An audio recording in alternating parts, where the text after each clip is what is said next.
Good morning दोस्तों अपना ये नेक्स्ट लेक्चर है अकाउंटिंग का, जिसमें हम लोग डेप्रिसिएशन पढ़ रहे हैं। और आज हम लोग देखते हैं डेप्रिसिएशन का जो नेक्स्ट टॉपिक, यानी डेप्रिसिएशन में हमारा ये दूसरा क्लास है। आइए देखते हैं हमारा डेप्रिसिएशन में दोस्तों क्या है ना। अभी तो थोड़ी सी मौसम आज सही हुई है, देखिए सही हो जाए दोस्तों, फिर लाइव कल से लेंगे, यानी नेक्स्ट लेक्चर हमारी जो होगी तो फिर लाइव होगी, ठीक है। और लाइट की भी समस्या गांव में है, जस्ट अभी लाइट आई नहीं है कल से ही।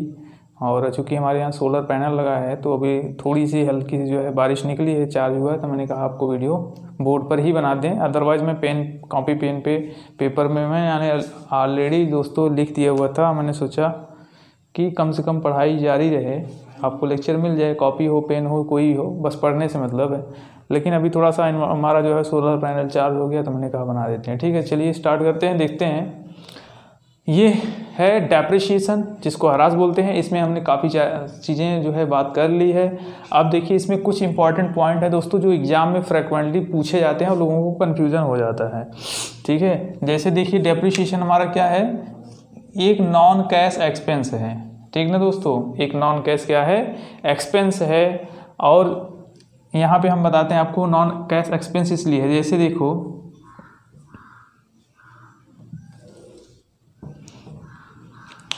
मैंने कहा आप कोई, ये मान लीजिए कि आप जो है कोई एक वस्तु बना रहे हैं, कोई एक जो है प्रोडक्शन कर रहे हैं, ठीक है, किसी भी चीज़ का, एनीथिंग। जैसे हमने कहा मान लो आप एक कोई मशीन बना रहे हो, है ना, मशीन आप बना रहे हैं। तो मशीन बनाने के लिए आप क्या करोगे, रॉ मटेरियल लोगे। रॉ मटेरियल सपोज हमने कहा ये कितने का लिया आपने, 1000 रुपये का रॉ मटेरियल। इसके बाद मान लो इस पर लेबर लग गए, मान लो हमने कहा कि 200 रुपये लेबर लग गया। इसके बाद इसको हमने कहा पैकिंग के खर्चे इसके आ गए, पैकिंग भी लगा दिया, हमने कहा चलो 100 रुपये ये लग गया। टोटल दोस्तों खर्चे कितने हो गए, हमने कहा कि ये हमारी हो गई कितने की, 1300 रुपये की कॉस्ट मेरी आ गई, है ना। लेकिन अभी क्या है दोस्तों, अगर ये 1300 रुपये की कॉस्ट है, अब आप क्या सोचते हो कि चलो मैं इसको अब बेच देता हूँ, ठीक ना। कितने में बेच देता हूँ, 1300 रुपये में। अभी एग्जांपल है, मैंने कहा 1300 रुपये में अगर आप बेचते हैं दोस्तों, क्या आपको नुकसान हो रहा है कि नहीं हो रहा है, कहीं ना कहीं से नुकसान हो रहा है। क्यों, क्योंकि जो मशीन आपने ये खरीद के रखी थी, जो आपने एसेट रखा था इसको मैन्युफैक्चरिंग में, है ना। क्योंकि यहाँ पे हमने कहा ये मशीन आप नहीं बना रहे, ये क्या बना रहे हो, कोई एक वस्तु बना रहे हो, किसके द्वारा बना रहे हो, मान लो मशीन के द्वारा बनाया जा रहा है। तो ये जो मशीन है इसकी कॉस्ट मान लीजिए हमने कहा ये मशीन हमारी 2 लाख रुपए की है। कितने की है, 2 लाख रुपए की है। तो अब ये बताओ 2 लाख की मशीन है तो इसकी जो प्रोडक्शन कैपेसिटी होती है, क्षमता होती है, वो क्या होगी, धीरे धीरे ये घटती चली जाती है ना। आने वाले समय में एक समय ऐसा आता है जो कि 100% ये क्या हो जाएगा, ख़त्म हो जाएगा। तो चूंकि अब ये आपने एक प्रोडक्ट बनाने के लिए 1000 रुपये का रॉ मटेरियल लगाया, 200 रुपये का लेबर लगाया, 100 रुपये हमने कहा पैकिंग चार्ज वगैरह, इलेक्ट्रिसिटी वगैरह सारे समझ लो खर्चे इसमें आ गए। और हमारी फुल कास्ट कितने की आ गई, 1300 की आ गई। अगर हम डेप्रिसिएशन कहते हैं इस पर, चलो 10% डेप्रिसिएशन लगती है, कितना आ जाएगा इसका डेप्रिसिएशन। मान लो ये मशीन 2 लाख की नहीं है, 20,000 की है, तो कितना आ जाएगा, 10% लेंगे तो 2000 रुपये इसकी कॉस्ट आ गई। यानी कि डेप्रिसिएशन ये एक तरीके की हमारी मशीन में घिसावट हो रही है ना, इसको बनाने में हमारी मशीन की घिसावट हो रही है, मशीन की क्षमता क्या हो रही है, धीरे धीरे घट रही है। तो ये हमारा क्या है, एक एक्सपेंस है ना। ये क्या है, एक एक्सपेंस है, खर्चा है। लेकिन अगर आप इस वस्तु में नहीं बेचेंगे तो आपका 2000 रुपये का नुकसान होगा। तो इसको वसूल करने के लिए आप क्या करते हो, यहाँ पे डेप्रिसिएशन को भी ऐड करते हो। कितने का, मान लो हमने कहा 2000 रुपये का, अभी इसकी कितनी कॉस्ट आ जाएगी, हमने कहा ये आपका 2300 रुपये आ गया। यानी आप इसको वसूल रहे हैं ना, यानी आप इसको वसूलेंगे नहीं तो आपका नुकसान होगा। तो ये एक सिस्टम है समझने का। बाकी एक्सपेंस क्या है, मशीन हमारी जो है चूँकि प्रोडक्शन में लगी है, रेवेन्यू जनरेट करने में हेल्प करती है, इसलिए हमारा क्या होता है, ये एक रेवेन्यू एक्सपेंस भी कहा जाता है, ठीक है। तो आगे देखते हैं हम लोग। इसको हम लोग क्या करते हैं, मशीन के कॉस्ट में ना जोड़ के हम सीधे प्रॉफिट एंड लॉस से क्या कर रहे हैं, हम लोग इसको डिडक्ट कर ले रहे हैं। देखिए जैसे कि हमने कहा नॉन कैश एक्सपेंस है, चूँकि इसमें मेरे पॉकेट से कोई पैसा नहीं जा रहा है, एक बार हमने एसेट खरीदा, पेमेंट कर दिया है, तो अभी इसलिए इसको कहा जाता है नॉन कैश एक्सपेंस। और कैसा एक्सपेंस है? रेवेन्यू है, रेवेन्यू एक्सपेंस है, यानी आयगत हमारा क्या है? एक्सपेंस है, व्यय है, आयगत व्यय बोला जाता है। आयगत व्यय, पूंजीगत व्यय, कैपिटल एक्सपेंडिचर, ये सारे क्या होते हैं? हम लोग इसका एक टॉपिक ही पढ़ेंगे, रेवेन्यू एक्सपेंडिचर एंड और कैपिटल एक्सपेंडिचर। ये यहाँ से भी आपको क्वेश्चन पूछा जाता है, ठीक है। तो आइए दोस्तों यहाँ देखते हैं, फिर ये क्या है? Charge against profit. ये क्वेश्चन बहुत तगड़ा से कई बार पूछा गया दोस्तों एग्जाम में कि charge against depreciation is charge against profit है, यानी कि ये क्या होता है? जो प्रॉफिट होती है, जो प्रॉफिट हम लोग अर्न करते हैं, उसमें से ही डायरेक्टली ये क्या किया जाता है? डिडक्ट कर लिया जाता है, ठीक है। इसलिए इसको कहा गया चार्ज अगेंस्ट प्रॉफिट। तो ये 3 पॉइंट हमने बताया, इसके पहले भी कई सारे पॉइंट हमने पहले के लेक्चर में बता रखा है, तो समझ में आ गया। हमने कहा ये इंपॉर्टेंट आपको यहाँ पे बता दूँ। एक चीज़ और आप जान लो कि जो हमारे डेप्रिसिएबल असेट होते हैं, वो उनका जो है कहते हैं ना कि ख़त्म होना, वो एक्सपायर होगा, 100% श्योर है एक्सपायर होगा, उसमें कोई डाउट नहीं है। तो उसकी इसीलिए कहा गया यूजफुल लाइफ है। तो यहाँ पे आते हैं हम लोग, देखते हैं मेथड्स ऑफ डेप्रिसिएशन। तो दोस्तों हमारे यहाँ मेथड्स ऑफ डेप्रिसिएशन बहुत सारे हैं, लेकिन हमें क्या करना है? सिर्फ इम्पोर्टेंट पढ़ना जो एग्जाम में आता है। तो यहाँ पे जो फर्स्ट 3 मेथड है, यही ज़्यादातर एग्जाम में मान के चलो 99% ये फर्स्ट 3 मेथड से ही क्वेश्चंस आते हैं, बाकी सब बेकार हैं, बट फिर भी हम बता देंगे। इसके अलावा भी है, कम से कम 10-12 मेथड हैं, है ना। तो वो सारी चीज़ें अभी हम लोग नहीं देखेंगे, हमारे पास समय बचेगा तो बाद में भी हम उसको देख लेंगे। इम्पॉर्टेंट क्या है हमारा? मेन इम्पॉर्टेंट यही 2 से 3 मेथड हैं जो कि एग्जाम में फ्रिक्वेंटली पूछे जाते हैं। इस 3 से कोई भी असिस्टेंट अकाउंटेंट का हो, कोई पेपर हो, वहाँ से पूछे जाते हैं। तो स्ट्रेट लाइन मेथड हो गया, है ना। स्ट्रेट लाइन मेथड को हम लोग क्या बोलते हैं? उसको बोलते हैं अस्थाई प्रभाग विधि। इसको क्या बोला जाता है? अस्थाई प्रभाग विधि कहा जाता है।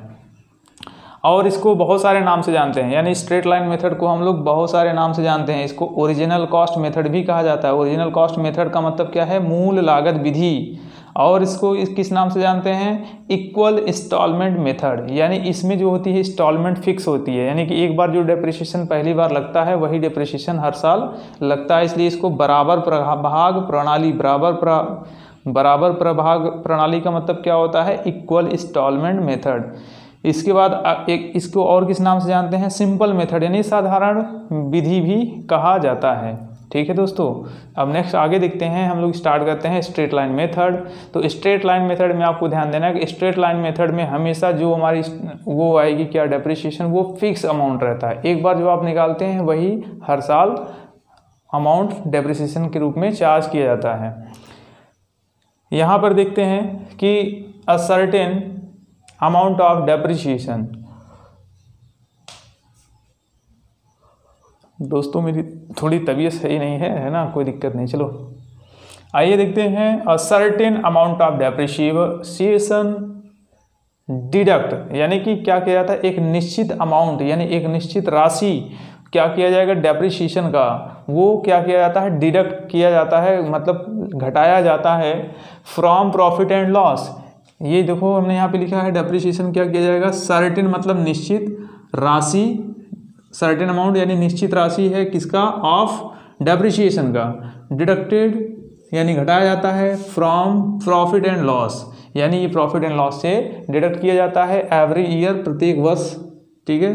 कब तक किया जाएगा? टिल यूजफुल लाइफ, यानी जब तक उसकी जो है उपयोगी जीवन होगी तब तक ये प्रॉफिट से चार्ज किया जाएगा। कह रहा है आगे सो दैट, ताकि on the expiry of useful life, जिससे कि इसकी यूजफुल लाइफ को एक्सपायर होते होते क्या हो जाए? Of depreciable asset can be replace, ठीक है, कैन बी रिप्लेस। ये इंपॉर्टेंट पॉइंट क्या है कि कैन बी रिप्लेस, यानी डेप्रिसिएशन क्यों काटा जाता है प्रॉफिट से? हमने कहा जो सारे खर्चे लगाए, पहले आप क्या करते हो? सेल करते हो। सेल के बाद क्या होगा? आपको रेवेन्यू मिलेगा। मान लिया हमने कहा चलो 1 लाख रुपए का हमने अर्न किया रेवेन्यू। अभी क्या है, इसमें से सारे खर्चे घटाए जाते हैं, जितने भी खर्चे हुए हैं। हमने कहा रेंट दिया, हमने कहा जो है बिजली बिल दिया, हमने वेजेस दिया, हमने ट्रांसपोर्ट खर्च किया, हमने ट्रैवलिंग किया, ये सारे खर्चे इसमें से घटने के बाद क्या आपके पास बचता है, एक प्रॉफिट बचती है, जिसको नेट प्रॉफिट के नाम से हम लोग जानते हैं। तो नेट प्रॉफिट के नाम से हम लोग जानते हैं ना। तो इस जो ये हमारा रेवेन्यू, इसी में से हम लोग क्या करते हैं, इसको भी लेस कर देते हैं। ये प्रॉफिट में से उतना हिस्सा हम लोग निकाल कर, यानी प्रॉफिट में से डेप्रिसिएशन का हिस्सा निकाल कर हम लोग एक फंड बना लेते हैं। ठीक है, फंड बना लेंगे, डेप्रिसिएशन फंड जो होगी उसी में हम लोग कोर्स में इकट्ठा करते चले जाते हैं। जैसे ये 5 साल 10 साल बाद हमारी एसेट क्या हो, एक्सपायर हो, तो उसी पैसे को यूटिलाइज करके हम उसको क्या कर दें, रिप्लेस कर दें। तो यही चीज़ यहाँ पे था कि सो दैट, यहाँ पूरा हम पढ़ देते हैं कि a certain amount of depreciation deducted from profit and loss every year so that on the expiry of useful life of depreciable asset can be replaced by such amount of depreciation। मतलब जो हम लोग depreciation charge करते हैं profit and loss से, उसको इकट्ठा करते चले जाते हैं, एक्यूमुलेट करते चले जाते हैं। जैसे ही यूजफुल लाइफ एक्सपायर होती है तो उसी अमाउंट से क्या किया जाता है, इसको रिप्लेस कर दिया जाता है। आगे है यहाँ नेक्स्ट है the scrap value. Scrap value क्या होता है, जैसे हमने कहा एक मशीन की कॉस्ट हमने बताया कि 1 लाख रुपए है। मशीन की कॉस्ट कितने की है, 1 लाख रुपए है। अब ये 10 साल चलेगी, अगर मान लीजिए 10 साल की इसकी यूजफुल लाइफ है, तो 10 साल बाद क्या होगा, ये जब एक्सपायर हो जाएगा, ये मशीन प्रोडक्शन लेस हो जाएगी, यानी ये प्रोडक्शन नहीं कर सकती, तो उसका कूड़ा कबाड़ का भाव मान लो 5,000 10,000 ऐसे बचेगा ना। कूड़ा कबाड़ जो बेचने जाओगे तो उसको स्क्रैप बोलते हैं। तो ये कह रहा है कि scrap value of depreciation which remain, मतलब जो बच जाता है, scrap value of depreciation which remain as scrap, यानी ये स्क्रैप रूप में बचेगा जो अभी हमने बताया, on expiry of such asset will be consider to compute depreciation. यहाँ पे इंपॉर्टेंट क्या है कि हम लोग स्ट्रेट लाइन मेथड जब फॉलो करते हैं तो वहाँ पे स्क्रैप वैल्यू जो रहेगी उसको हम कंसीडर करते हैं। लेकिन जब हमारा अभी आगे आएगा डिमिनिशिंग मार्जिन, जो डिमिनिशिंग मेथड होता है, क्रमागत ह्रास जिसको बोलते हैं, WDV मेथड, उसमें हम लोग इसको कंसीडर नहीं करते स्क्रैप वैल्यू, चूँकि उसमें कभी जीरो वैल्यू होती ही नहीं है ना। ये बात हो गई। इसके बाद हमने यहाँ पे इसका मेथड लगाया है कि कैसे आप जो है डेप्रिसिएशन फाइंड आउट करेंगे अगर स्ट्रेट लाइन मेथड का है तो।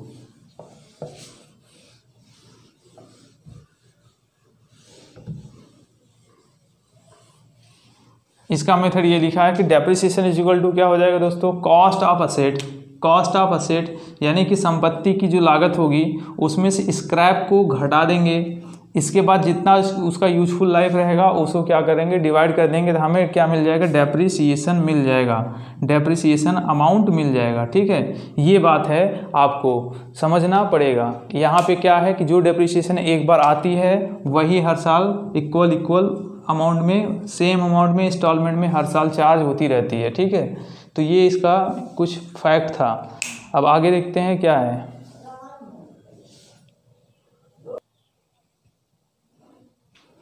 इसके बाद हमने क्या बताया था अभी कि स्क्रैप वैल्यू क्या बोलते हैं इसको, the straight line method is also called, यानी कि स्ट्रेट लाइन मेथड को हम इतने वेरियस नाम से भी जानते हैं। इसको क्या बोलते हैं, स्ट्रेट लाइन मेथड को ओरिजिनल कॉस्ट मेथड भी बोला जाता है, मूल लागत विधि।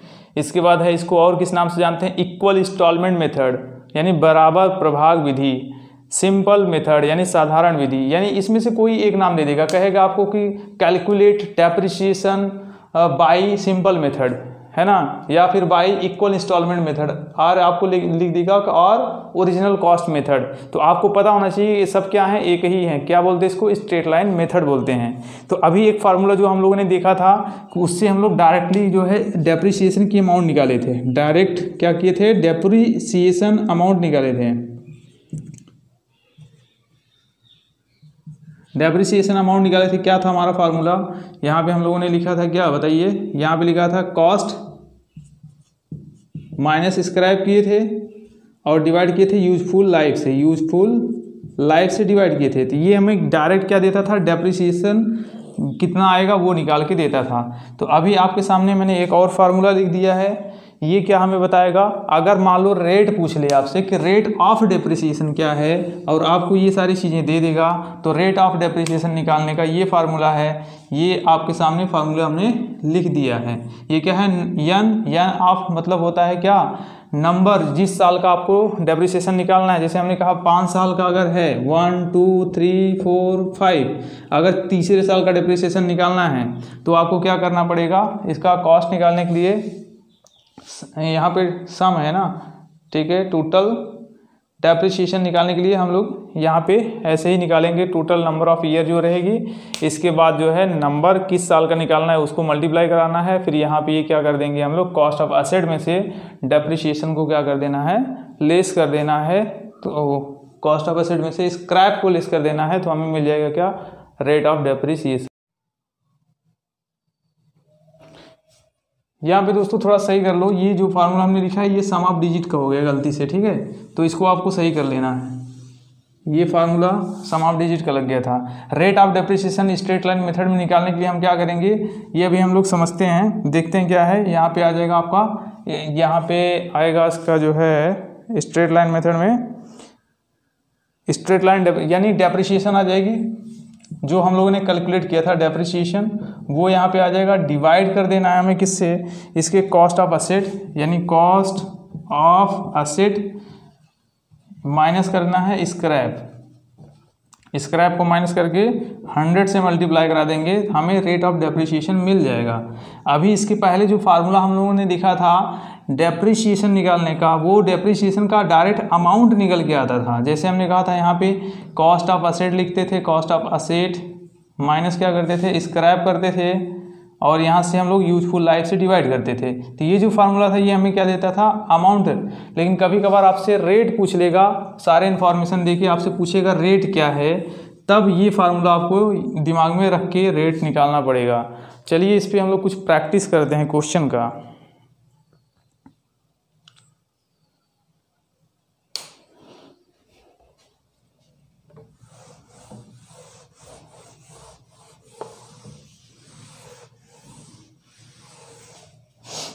जैसे हमने कह दिया कि एक असेट है जिसकी कॉस्ट कितनी है, कॉस्ट ऑफ असेट लिख लो, कॉस्ट ऑफ असेट। हमने कहा एक कॉस्ट है, एसेट है, हो सकता है वो मशीन हो, फर्नीचर हो, बिल्डिंग हो, कुछ भी हो सकता है, ठीक है, सबकी बातें हैं, तो असेट में सारी चीज़ें आ जाएंगी। हमने कहा मान लो उसकी कॉस्ट कितने की, 5 लाख रुपए की है, इसकी कॉस्ट कितने की है, 5 लाख रुपए की है, और आपसे बता दिया कि ये इसका स्क्रैप वैल्यू है ना, स्क्रैप वैल्यू कितनी बचेगी, आपको ये भी बता दिया कि स्क्रैप वैल्यू कितना बचेगा, 20,000 बचेगा। कब, एक्सपायरी ऑफ लाइफ, इसकी यूजफुल लाइफ आपको बता देगा, यूजफुल लाइफ आपको एग्जाम में दे देगा। यूजफुल लाइफ क्या है ये बता दिया, 10 ईयर्स है ना, आपको 10 ईयर बता दिया, इसकी क्या है, यूजफुल लाइफ है। अब आपको पूछेगा कि बताओ डेप्रिसिएशन कितना आएगा, डेप्रिसिएशन कितना आएगा जो हर साल क्या किया जाएगा, चार्ज किया जाएगा। तो आपको पता है डेप्रिसिएशन का निकालने के लिए हम लोगों ने फार्मूला देखा था इसके पहले, तो depreciation, amount of depreciation is equal to क्या हो जाएगा, अमाउंट ऑफ डेप्रिसिएशन निकालने के लिए हम क्या करेंगे, इसकी जो कॉस्ट है कितने की है, 5 लाख की है, कॉस्ट 5 लाख की है, इसमें से माइनस करेंगे स्क्रैप कितने की, 20,000 रुपये की स्क्रैप घटा देंगे और डिवाइड कर देंगे यूजफुल लाइफ से, तो कितना आ जाएगा। अब देखिए कितना आता है, यहाँ पे 480 है और 10 से डिवाइड करेंगे तो आएगा कितना, 48,000 रुपये। कितने साल की इसकी लाइफ है, 10 साल की है।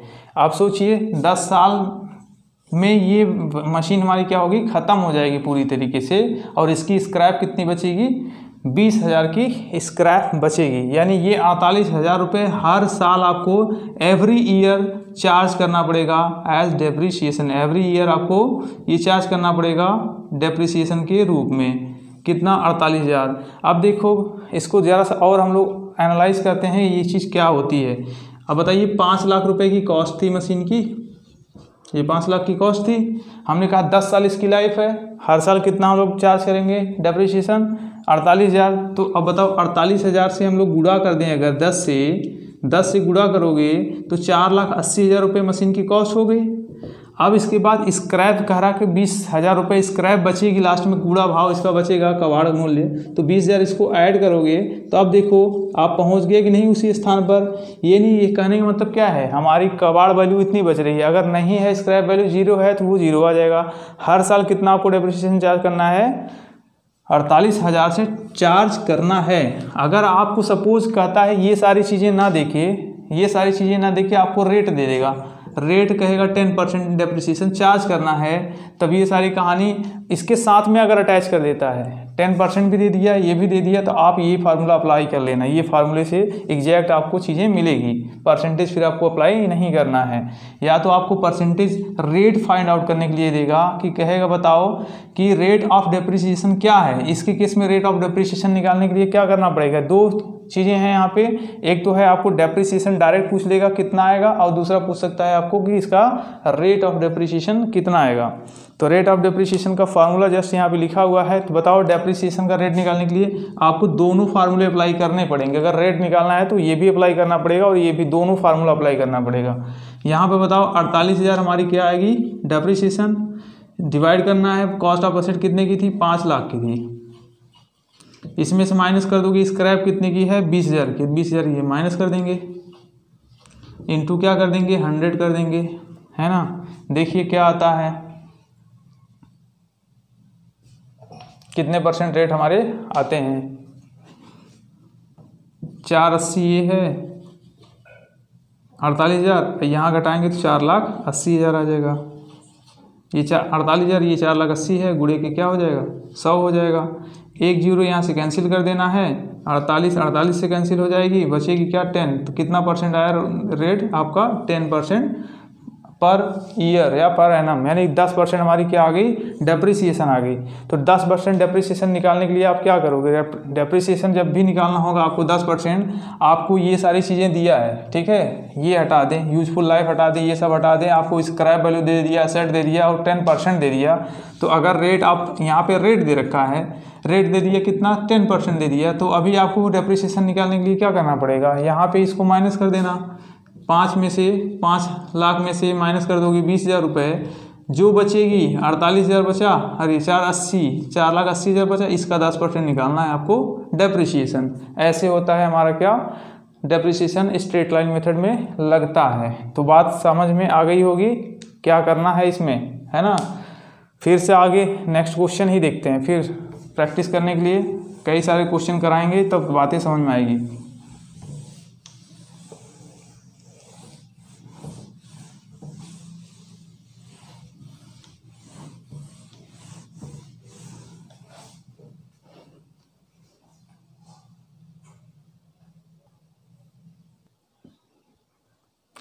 देखिए दोस्तों, यहाँ पे हम लोग जनरल एंट्री भी आपसे डेप्रिसिएशन में कहीं कहीं पूछ लेता है एग्जाम में। तो जनरल एंट्री बहुत ही सिंपल है। जब हम डेप्रिसिएशन चार्ज करते हैं, ठीक है, तो जो ऐसे देखो, ये सपोज करो बैलेंस शीट है, बैलेंस शीट रीड करना जान गए ना, कभी कोई क्वेश्चन गलत नहीं होगा। बैलेंस शीट है, आप जानते हैं असेट साइड में क्या होती हैं, सारी संपत्तियाँ होती हैं, और जो असेट होती है, संपत्ति होती है, उसकी वैल्यू जो होती है ना, बैलेंस जो होती है, हमेशा डेबिट बैलेंस होता है। यानी असेट की वैल्यू क्या होती है दोस्तों, हमेशा डेबिट होता है। यानी ये क्या होगा, डेबिट बैलेंस होगा। इधर लायबिलिटी होती है, इसकी क्या होती है, क्रेडिट बैलेंस होती है, ठीक है। तो ये असेट है, देखो डेबिट बैलेंस है कि नहीं है। जब असेट को आप बढ़ाते हो, जैसे हमने कहा कोई मशीन खरीदोगे तो मशीन डेबिट हो जाती है, मशीन डेबिट हो जाएगी, और टू क्या कर दोगे, कैश या फिर वेंडर अगर उधार खरीदा है तो कैश हमने दिया तो मशीन डेबिट आई कि नहीं आई। तो डेबिट आने का मतलब क्या है, ये बैलेंस शीट में हमारे जो एसेट होंगे उसमें ऐड हो जाती है। लेकिन जब मशीन हमारी क्या होगी, ये घटाना होगा, यानी लेस करना होगा, इसकी वैल्यू को कम करना होगा, तो ये क्या हो जाती है, क्रेडिट हो जाती है। तो अभी क्या करना है, जब डेप्रिसिएशन लगाएंगे तो हमारा डेबिट क्या आ जाएगा, डेप्रिसिएशन आ जाएगा। चूंकि एसेट की वैल्यू कम हो रही है तो वो क्रेडिट हो जाएगी, तो एसेट क्या हो जाएगी, क्रेडिट। तो डेप्रिसिएशन अकाउंट डेबिट, और टू क्या हो जाएगा, एसेट। जो भी पार्टिकुलर एसेट होगा उसका नाम आप मेंशन कर सकते हैं, बीइंग डेप्रिसिएशन चार्ज। ये हमारा नरेशन हो गया। और क्या करना होता है दोस्तों कि जो डेप्रिसिएशन हमने एसेट पे चार्ज किया है, ये हमारा क्या है, एक एक्सपेंस है। आपको पता है कि एक्सपेंस क्या होता है, खर्चे होते हैं जो कहाँ पे जाते हैं, प्रॉफिट एंड लॉस में जाते हैं। तो इस डेप्रिसिएशन को दोबारा से फिर क्या करना होता है, ट्रांसफ़र करना होता है। सारे नॉमिनल अकाउंट को ट्रांसफ़र किया जाता है कब, साल के अंत में, जब हमारा फाइनेंशियल ईयर क्लोज होने लगता है उस टाइम सारे नॉमिनल एक्सपेंस जो होते हैं, हमारे एक्सपेंस होते हैं, उनको प्रॉफिट एंड लॉस में ट्रांसफ़र हम लोग कर देते हैं। तो ये 2 एंट्री होती हैं नॉर्मली, जो कि आपको यहाँ पे मिलेगा। ठीक है, 2 एंट्री होती हैं। अब यहाँ पे क्वेश्चन पे आते हैं, देखते हैं क्या होता है यहाँ पे।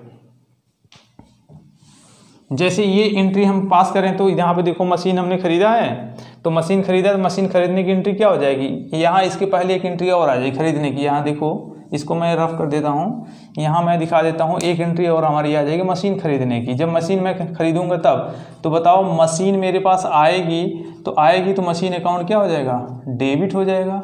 एंट्री से आप लोग मत परेशान हो, चूँकि अभी बेसिक कॉन्सेप्ट में ही हमारा एंट्री का पार्ट है। मैं एक बार एंट्री, जनरल एंट्री और लेजर सब बता देंगे, ठीक है। तो वहाँ से चूँकि क्वेश्चन बहुत ज़्यादा नहीं आता, इसलिए उसको हम टेकअप अभी नहीं किए हैं। मशीन अकाउंट डेबिट हो जाएगा। 2 हमने कहा, मान लो हमने कैश में खरीदा, कितने का खरीदा था, 1 लाख रुपए का खरीदा था। यहाँ 1 लाख हम लोगों ने क्या किया, फिल कर दिया, है ना। अभी क्या हुआ कि डेप्रिसिएशन, आपको पता है कि डेप्रिसिएशन हमेशा नहीं लगता, साल के अंत में लगता है डेप्रिसिएशन। तो साल के अंत में डेप्रिसिएशन लगाने के लिए क्या करना पड़ेगा, पहले डेप्रिसिएशन का अमाउंट फाइंड आउट करना पड़ेगा। तो हमने क्या किया है, यहाँ पे क्वेश्चन आपको दे दिया है कि एक जो है मिस्टर ए हैं, उन्होंने एक मशीन खरीदा है, कितने का, 1 लाख रुपए के। यहाँ देखो मशीन खरीदा है, ठीक है, पूरा पढ़ते हैं पहले। अ machine of ₹1 lakh purchase on 1 जनवरी 2019, यानी 1 जनवरी 2019 को एक मशीन खरीदा गया जिसकी कॉस्ट कितने की है, 1 लाख रुपए की है। करा कि useful life of this machine कितना है, 5 ईयर्स, यानी इसका लाइफ कितने का है, 5 साल का है। ये मशीन 5 साल तक चलेगी, इसके बाद बेकार हो जाएगी। करा है the scrap value after 5 year, यानी 5 साल बाद इसकी स्क्रैप कितने की, कबाड़ मूल्य कितने की बचेगी, 10,000 की बचेगी। कह रहा है कि कंप्यूट करना है आपको डेप्रिसिएशन फॉर 3rd ईयर, तीसरे साल को आपको क्या बताना है, तीसरे साल का डेप्रिसिएशन बताना है, एंड रेट ऑफ डेप्रिसिएशन भी आपको बताना है। बात यहाँ तक समझ गए होंगे। तो चलिए हम लोग स्टार्ट करते हैं कैलकुलेट करना डेप्रिसिएशन। पहले तो डेप्रिसिएशन निकालोगे, डेप्रिसिएशन अमाउंट। तो डेप्रिसिएशन अमाउंट का फार्मूला क्या था बताओ, कॉस्ट ऑफ मशीन कितने की है, 1 लाख की है। फार्मूला हमारा क्या है, कॉस्ट है माइनस क्या करेंगे, स्क्रैप, डिवाइड करेंगे यूजफुल लाइफ, यानी लाइफ से डिवाइड करेंगे। यहाँ पे आएगा क्या, 1 लाख रुपए, माइनस स्क्रैप कितने की है हमारी, स्क्रैप 10,000 की है, डिवाइड कर देंगे 5 साल से। तो अब यहाँ पे आके हम लोग देखते हैं कितना हमारा आता है। तो यहाँ पे आ जाएगा 90,000, डिवाइड करेंगे 5 से, तो यहाँ डिवाइड करो इसको, कितना आ जाएगा, 5 1 5, यहाँ पे 40 बजा 18 आ जाएगा, ठीक ना। यानी कि 18,000 रुपये क्या होगा आपका डेप्रिसिएशन आएगा, जो हर साल चार्ज किया जाएगा। कितने साल तक करेंगे, 5 साल तक। 18 × 5 = 90, यानी 90,000 रुपये हो जाएगा 5 साल में। स्क्रैप वैल्यू कितनी बच रही है, 10,000, वो भी निकल के आएगा। तो आपका डेप्रिसिएशन कितना हो गया, ये हो गया 18,000 रुपये पर मंथ। आपको चाहे अब यहाँ पे कह रहा है कि तीसरे साल का, तो 1 2 3 4 और 5 साल इसकी लाइफ है, 5 साल। तो हर साल कितना डेप्रिसिएशन लगने वाला है, 18,000। दूसरे साल भी कितना लगेगा, 18,000। तीसरे साल भी कितना लगेगा, 18,000। चौथे साल कितना लगेगा, 18,000 लगेगा। 5वें साल भी 18,000 ही लगेगा। क्योंकि हम लोग स्ट्रेट लाइन पढ़ते हैं, तो स्ट्रेट लाइन में जो अमाउंट एक बार कैलकुलेट होती है इंस्टॉलमेंट की, वही हमेशा हर साल घटता है। अगर ये कहता कि टोटल डेप्रिसिएशन पूछता, compute total depreciation till 3 years, अगर माने 3 साल तक टोटल डेप्रिसिएशन पूछता, तो आपको 1 2 3 ये तीनों ऐड कर लेते, हमें डेप्रिसिएशन पता चल जाता कि कितने की है, 54,000 की है। 18 × 3 = 54 हो जाएगा, 54,000 54,000 टोटल डेप्रिसिएशन होता ऑफ 3 ईयर्स का। टोटल भी पूछता है, ऐसा नहीं है। आपसे पूछेगा तीसरे साल तक का टोटल डेप्रिसिएशन बताओ, तो 3 साल का डेप्रिसिएशन ऐड कर लेना है। आपसे पूछ सकता है कि हमें ये बताओ कि मशीन की वैल्यू कितनी बची 3 साल के बाद। 3 साल के बाद मशीन की वैल्यू कितनी बचेगी, 18 18 18। 3 साल का हम डेप्रिसिएशन टोटल करके जो कॉस्ट है उसमें से लेस कर देंगे, तो जो बचेगी वो हमारी 3 साल के बाद मशीन की वैल्यू बचती है। ठीक है, यानी कि 18 तिहाई 54,000 रुपये हम लोग लेस कर देंगे इसमें से, 1 लाख में से, तो हमारे पास कितना बचेगा, 46,000 रुपये बचेगा वो मशीन की वैल्यू। ऐसा क्वेश्चन पूछता है आपसे। ठीक है, तो अब देखो डेप्रिसिएशन आ गया ना, कितने की आई, 18,000 की। तो हम इस एंट्री में पोस्ट कर देंगे कितना, 18,000 यहाँ पे लिख देंगे, और यहाँ भी क्या हो जाएगा, 18,000 डेप्रिसिएशन चार्ज कर देंगे। अब इसी डेप्रिसिएशन को हम लोग प्रॉफिट एंड लॉस में क्या करते हैं, ट्रांसफ़र करते हैं। तो 18,000 क्या होगा, ट्रांसफ़र हो जाएगा प्रॉफिट एंड लॉस में, ये ट्रांसफ़र हो जाएगा। तो इस तरीके से हम लोग क्या करते हैं, डेप्रिसिएशन कैलकुलेट करते हैं। अब कह रहा है कि बताइए डेप्रिसिएशन का रेट क्या है, रेट आपको बताना है। चलिए रेट देखते हैं कैसे निकलता है। फार्मूला आपके दिमाग में चल रहा होगा, कैसे निकलेगा डेप्रिसिएशन। यहाँ देखिए, रेट ऑफ डेप्रिसिएशन कैसे है, यहाँ बता थे डेप्रिसिएशन का अमाउंट कितना आया, 18,000 आया। ठीक है, टोटल यहाँ पे हम कह रहे हैं कि टोटल कॉस्ट कितने की है हमारी, 1 लाख की है। इसमें से क्या करेंगे, स्क्रैप कितने की, 10,000 की, इनटू क्या करेंगे, 100 करेंगे। तो यहाँ से ये 2 जीरो से अभी इसको लेस कर लेंगे, तब अभी कैंसिल नहीं करना, 0 0 हो गया। अभी यहाँ पे 18,000 बटे के यहाँ पे डिवाइड करेंगे 90,000 इनटू क्या करेंगे 100। तो 00 यहाँ से कैंसिल हो जाएगी, 200 यहाँ से कैंसिल हो जाएगी, बचा कितना 180। 180 को 9 से डिवाइड करेंगे तो कितने आ जाएगी हमारा रेट, 20% हमारा डेप्रिसिएशन का रेट आएगा। तो ये चीज़ है, इस तरीके से आपको कैलकुलेट करने के लिए भी दे सकता है। एक अलग टाइप का क्वेश्चन नेक्स्ट दूसरा देखते हैं।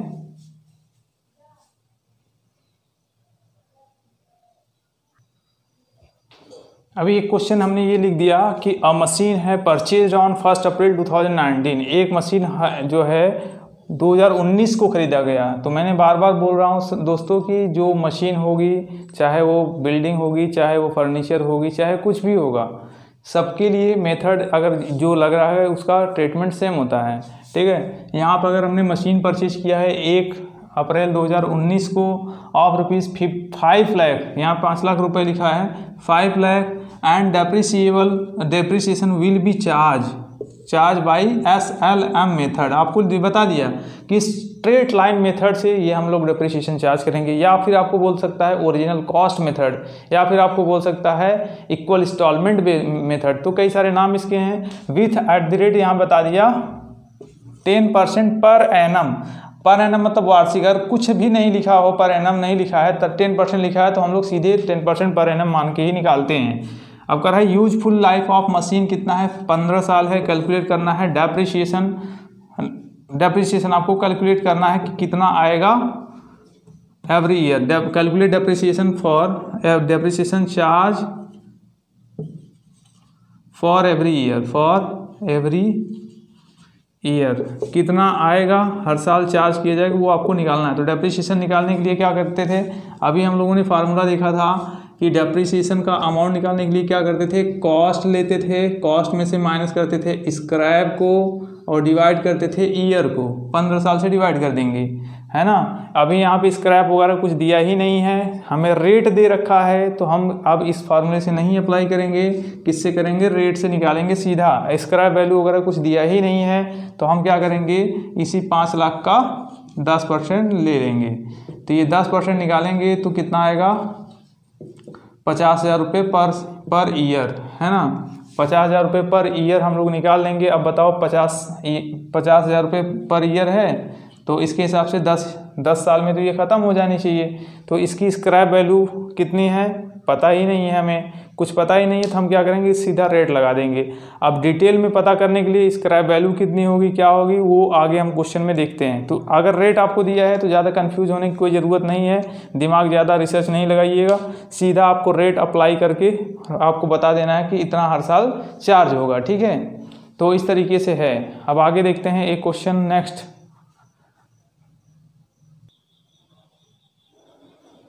अभी सेम क्वेश्चन है, इसमें हमने थोड़ी चेंजेस कर दी है। देखिए हमने यहाँ पर रेट चेंज कर दिया है और हमने यहाँ पे आपको पूछा है स्क्रैप वैल्यू बता दो कितनी आएगी। ठीक है, तो सेम क्वेश्चन है। एक मशीन जो है 1 अप्रैल 2019 को परचेज की गई थी 5 लाख रुपए की। डेप्रिसिएशन विल बी करा charge by SLM method, straight line method से चार्ज होगा कितने परसेंट से, 20% से। यूजफुल लाइफ कितनी है दोस्तों, 15,000 की है।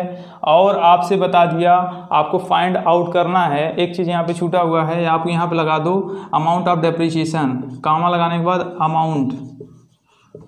अमाउंट ऑफ डेप्रिसिएशन आपको दे रखा है। डेप्रिसिएशन ये बता दिया, मान लो ये 32,000 रुपये है। कितना है इसका इंस्टॉलमेंट हर साल का डेप्रिसिएशन का 32,000। तो यानी इतनी इन्फॉर्मेशन देगा, आपसे पूछेगा क्या स्क्रैप वैल्यू बता दो।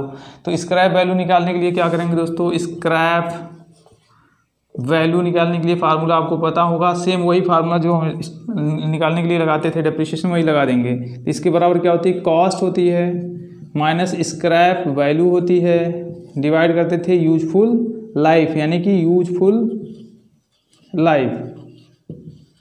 इससे हम, ये हमारा फार्मूला इसी पर रखना है आपको। कॉस्ट कितने की है, 5 लाख की है, माइनस स्क्रैप आपको पता नहीं है, स्क्रैप आपको पता नहीं है तो यही फाइंड आउट करना है और डिवाइड कर देना है क्या, यूजफुल लाइफ कितने की है, 15 साल की है। और इसके बाद बताइए, चूँकि ये फार्मूला हमारा किसका था, डेप्रिसिएशन का था। ये फार्मूला किसका है, डेप्रिसिएशन कैलकुलेट करने का है। तो डेप्रिसिएशन हमें पता है ना, डेप्रिसिएशन के स्थान पे ये 32,000 डेप्रिसिएशन, इसको रख लेना है यहाँ पे 32,000। अब क्या कर देना है आपको, अप्लाई कर देना है इसी को।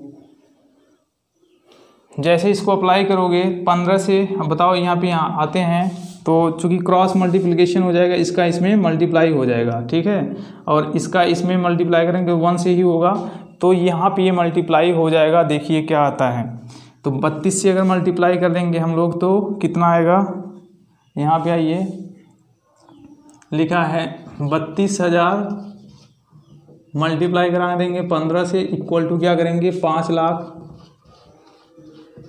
माइनस स्क्रैप, क्योंकि यही हमें पता करना है, ये वैल्यू हमें पता नहीं है स्क्रैप की।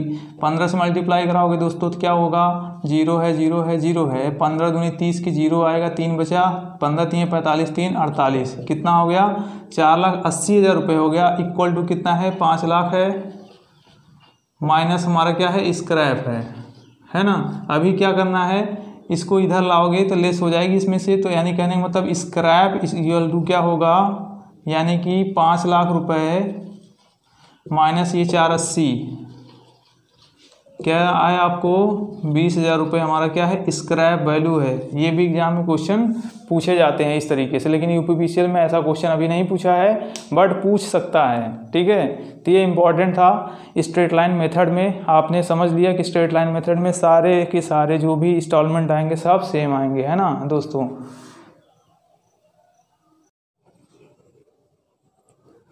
अब इसके बाद हम लोग देखते हैं दोस्तों written down value method. Written down value method क्या होती है कि जो भी एसेट होगी, पहली बार जितना उसका कॉस्ट होगा उस पर जो रेट देगा हम अप्लाई कर देते हैं, यानी जितना परसेंट दिया है उतने परसेंट से हम लोग डेप्रिसिएशन निकालने के बाद क्या करते हैं, उसको घटा देते हैं। जो वैल्यू बचती है उसको WDV बोला जाता है। उस WDV पर फिर अगले साल उसी रेट से फिर क्या करते हैं हम लोग, डेप्रिसिएशन चार्ज करते हैं। फिर जो डेप्रिसिएशन आएगा उसको उस WDV से हम लोग लेस कर देंगे। इसके बाद यानी यही क्रम चलता रहता है। इसको क्या बोलते हैं, रिटन डाउन वैल्यू, या फिर बोले तो क्रमागत ह्रास पद्धति के नाम से जानते हैं। इसके बाद फिर क्या है कि इसको क्या बोलते हैं दोस्तों, हमने बताया कि इसको बोलते हैं क्रमागत ह्रास। इसके बारे में जानते हैं क्या है, कुछ इंपॉर्टेंट पॉइंट है जो एग्जाम में फ्रिक्वेंटली पूछा जाता है आपसे। पहला पूछेगा, देखिए क्या है कि under this method depreciation will be charge on the balance of, क्या है ये, balance of written down value, यानी जो बैलेंस बचेगा उस पर हम लोग डेप्रिसिएशन चार्ज करते हैं at end of every year. हर साल के अंत में जो हमारी वैल्यू बचती है उसी पर हम लोग डेप्रिसिएशन का रेट अप्लाई करके डेप्रिसिएशन चार्ज करते हैं। और कह रहा है कि scrap value will not be considered for नहीं टू है, scrap value will not be considered to calculate depreciation, यानी scrap value जो होती है उसको हम यहाँ पर ध्यान नहीं देते या फिर इग्नोर कर देते हैं, कंसीडर नहीं करते यहाँ पे रिटन डाउन वैल्यू में कैलकुलेट करने के लिए डेप्रिसिएशन। नेक्स्ट पॉइंट क्या है, ये भी आपसे पूछ सकता है कि स्क्रैप वैल्यू को हम लोग कंसीडर कौन से मेथड में नहीं करते, तो इसमें नहीं करते। यहाँ पे और है the written down value of asset can never be zero. ये एग्जाम में पूछा जा चुका है, किसी कहीं ना कहीं एग्जाम में पूछा गया, UP-SSC में ये पूछा गया था असिस्टेंट अकाउंटेंट में, कि कौन सा ऐसा मेथड है जिसमें डेप्रिसिएशन चार्ज करने के बाद असेट की वैल्यू कभी भी जीरो नहीं होती थी। इसलिए कहा गया कि the written down value of asset can never be zero, कभी भी जीरो नहीं होता, वो घटते हुए पॉइंट में पैसे में चलता रहता है। ठीक है, under this method first years depreciation, यानी पहले साल का डेप्रिसिएशन क्या होगा, will be highest than next following year, यानी आने वाले जो भी समय है उन सबसे हाईएस्ट वैल्यू डेप्रिसिएशन की कब होती है, पहले साल की होती है। जैसे यहाँ पे एग्जांपल लिखा हमने कि अ machine purchased on 1 April 2019, a machine purchased on 1 April 2019 for ₹2,50,000, the useful life of this machine 10 year आपको बता दिया, और कह रहा है कि स्क्रैप वैल्यू आफ्टर 10 ईयर आपको बता दिया कितना है, 10,000 है। तो बताओ क्या इसकी ज़रूरत है कोई, यहाँ पे आपको ध्यान नहीं देना। स्क्रैप वैल्यू से क्या मतलब है, हमें तो स्ट्रेट लाइन फॉलो नहीं करना है, हमें क्या फॉलो करना है, डिमिनिशिंग या बोले तो डिमिनिशिंग मेथड, यानी क्रमागत ह्रास पद्धति, या फिर बोले रिटन डाउन वैल्यू मेथड भी बोलते हैं इसको। Correct calculate depreciation for 3rd year, तीसरे साल का डेप्रिसिएशन आपको बताना है बाय यूजिंग आपका, या फिर बाय WDV मेथड। तो कैसे कैलकुलेट करेंगे तीसरे साल का डेप्रिसिएशन, यहाँ पे देखते हैं। बताइए कॉस्ट कितनी है, पहला हमारा कॉस्ट आएगा, डेप्रिसिएशन हम लोग कैलकुलेट कर रहे हैं कौन से मेथड से, WDV से। तो कॉस्ट कितनी है ये बता दिया, 2,50,000। फर्स्ट ईयर का डेप्रिसिएशन, फर्स्ट ईयर्स डेप्रिसिएशन हम लोग कैलकुलेट करेंगे तो कितना आएगा, यहाँ पे इसको और आगे करते हैं, 2.5 लाख रुपए यहाँ पे हमने लिख दिया। पहले साल का डेप्रिसिएशन निकालोगे तो बताओ 2.5 लाख का कितना % बताया है, रेट दिया है क्या यहाँ पे, रेट नहीं दिया दोस्तों, रेट आप लिख लो कि कह रहा है कि calculate depreciation for 3rd year by WDV method at the rate, यहाँ पे आपको रेट मेंशन कर लेना है। मान लो यहाँ पे कर देते हैं 20%, 20% से आपको डेप्रिसिएशन कैलकुलेट करना है। तो पहले साल का डेप्रिसिएशन 20% निकालेंगे, 20% से यहाँ पे कैलकुलेट करोगे कितना आएगा, 50,000 रुपये आएगा। तो 50,000 रुपये बताइए यहाँ पे आ गया, ज़्यादा है दोस्तों, ये पे 10% कर लो, इसको 10% ही कर लेते हैं, है ना। ये 10% कर लेंगे तो कितना आ जाएगा, 25,000 रुपये आ जाएगा हमारा डेप्रिसिएशन। तो डेप्रिसिएशन को यहाँ से लेस करेंगे तो क्या मिलेगी हमें, WDV मिलेगी, रिटन डाउन वैल्यू मिलेगी आफ्टर फर्स्ट ईयर के एंड, यानी at the end of first year, यानी 1 अप्रैल को परचेज किया गया था तो 31 मार्च 2020 को हमारी वैल्यू कितने की एसेट की बच रही है, यहाँ से लेस कर देंगे तो आएगा 2,25,000 रुपीज़ ये बचेगा। इसको बोलते हैं WDV, यानी इस पे फिर दोबारा हमें डेप्रिसिएशन लगाना पड़ेगा सेकेंड ईयर का, सेकेंड ईयर का डेप्रिसिएशन लगाएंगे सेकेंड ईयर। तो यहाँ पर डेप्रिसिएशन क्या किस पे लगाएंगे, इस WDV पर लगाएंगे, यानी ये आएगा 2,25,000 का, हमें कितना लेना है, 10% लेना है। तो 10% लेस करोगे तो कितना आएगा, 22,500 आएगा। अभी क्या करना है, 22,500 हम डेप्रिसिएशन को लेस करेंगे कहाँ से, ये WDV पहले साल का जो बचा था। यहाँ पर अब देखते हैं कितनी बैलेंस बचती है, 5, यहाँ पे 2 में से 2 जाएगा 2, और यहाँ हो गया 0, 20,2500 रुपये बचा। ये क्या है, हमारा WDV है। WDV कब की है ये बताइए, ये होगा 31 मार्च 2021 के लिए। फिर अब क्या करेंगे, 3rd ईयर का लगाएंगे, 3rd ईयर का डेप्रिसिएशन लगाएंगे, किस पर लगाएंगे, इस 20,2500 पे लगाएंगे, यानी 20,2500 पर लगाएंगे। तो 20,2500 पर 10% से डेप्रिसिएशन लगाएंगे, कितना आएगा डेप्रिसिएशन, ये आएगा हमारा 20,250 रुपये आएगा। तो यानी 20,250 रुपये लेस करेंगे, जो बचेगा वो हमारी क्या है, WDV है। तो यहाँ से लेस करो आप, 0 आ जाएगा, यहाँ करेंगे 5 आ जाएगा, यहाँ 4 में से 2 जाएगा, 2 बचा, यहाँ पे 2 है, यहाँ पर क्या होगा, 10 में से 2 जाएगा 8, यहाँ 18,000 आपका बचा है, 1,82,250 रुपये आपके पास बचा क्या, WDV। तो आपसे क्या पूछा गया था, देखिए कह रहा कि डेप्रिसिएशन फॉर थर्ड ईयर, बताओ थर्ड ईयर की डेप्रिसिएशन कितनी आएगी। तो थर्ड ईयर की डेप्रिसिएशन आ जाएगी आपका ये 20,250। देखो थर्ड ईयर की डेप्रिसिएशन कैलकुलेट किए हैं। तो इस तरीके से WDV पर क्या लगता है, डेप्रिसिएशन लगता है।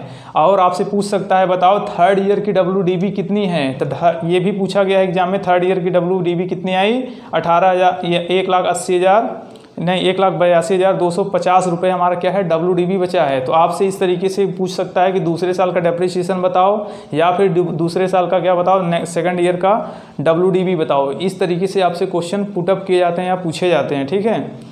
तो ये बात आप समझ गए होंगे कि WDV क्या है। अब देखो जो हमने यहाँ पे पॉइंट मेंशन किया था कि first years depreciation will be highest. बताओ पहले साल की डेप्रिसिएशन 25,000 थी कि नहीं थी, दूसरे साल की कितनी आई 22,000 आ गई, तीसरे साल की 20,000 यानी कि ये क्या है घटता चला जाता है, ऐसे ही घटता चला जाएगा। और एक समय आएगा ये पॉइंट में चलने लगता है, लेकिन कभी जीरो हो ही नहीं सकता, क्योंकि हम लोग तो हमेशा बैलेंस पर डेप्रिसिएशन चार्ज कर रहे हैं। तो यहाँ पे जीरो होने का कोई चांस ही नहीं है। तो ये आपका है WDV मेथड।